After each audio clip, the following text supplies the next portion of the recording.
குஜராத்தில் பழமையான கம்பீரா ஆற்று பாலம் இடிந்து விழுந்து 13 பேர் உயிரிழந்த நிலையில் நீரில் மூழ்கிய தனது மகனை காப்பாற்றும்படி பெண் ஒருவர் கதறிய காட்சிகள் சோகத்தை ஏற்படுத்தியுள்ளது. குஜராத் மாநிலம் வதோதராவில் மஹிசாகர் ஆற்று பாலத்தின் ஒரு பகுதி திடீரென இடிந்ததில் பாலத்தில் சென்ற பலர் வாகனங்களுடன் ஆற்றில் விழுந்தனர். அப்போது அவ்வழியாக காரில் தனது மகன் உள்ளிட்டோருடன் பெண் ஒருவர் சென்று கொண்டிருந்தார். காரின் பின்புறம் அமர்ந்த அந்த பெண் கண்ணாடியை உடைத்து தப்பிய நிலையில் அவரது குடும்பத்தினர் நீரில் சிக்கினர். அப்போது தனது மகன் தண்ணீரில் மூழ்கிக் கொண்டிருப்பதாகவும் யாராவது உதவி செய்யுமாறும் அப்பெண் கதறியது சோகத்தை ஏற்படுத்தியது.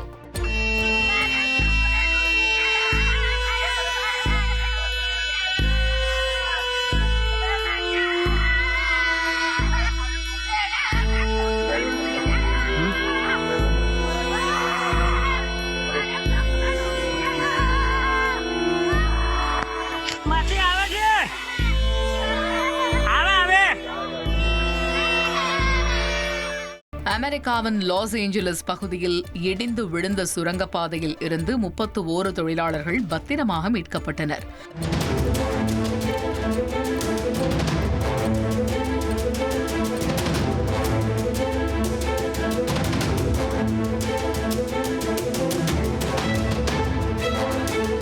லாஸ் ஏஞ்சலஸ் வில்மிங்டன் பகுதியில் செயல்படும் தொழில்துறை சுரங்கப்பாதை ஒன்று திடீரென இடிந்து விழுந்ததில் தொழிலாளர்கள் சிக்கினர்.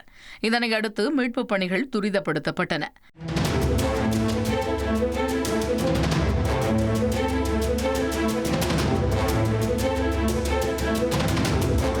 நகராட்சி கழிவுநீர் மேலாண்மைக்காக கட்டப்பட்டு வந்த சுரங்கப்பாதை இடிந்த விபத்தில் 31 தொழிலாளர்கள் பத்திரமாக மீட்கப்பட்டதாக அதிகாரிகள் தெரிவித்தனர். ஃப்ரெண்ட் ஆக்கிக்கோங்க. தந்தி டிவியின் சப்ஸ்கிரைபர்ஸ் அண்ட் ஃபாலோவர்ஸ் குடும்பத்துல நீங்களும் இணையுங்க.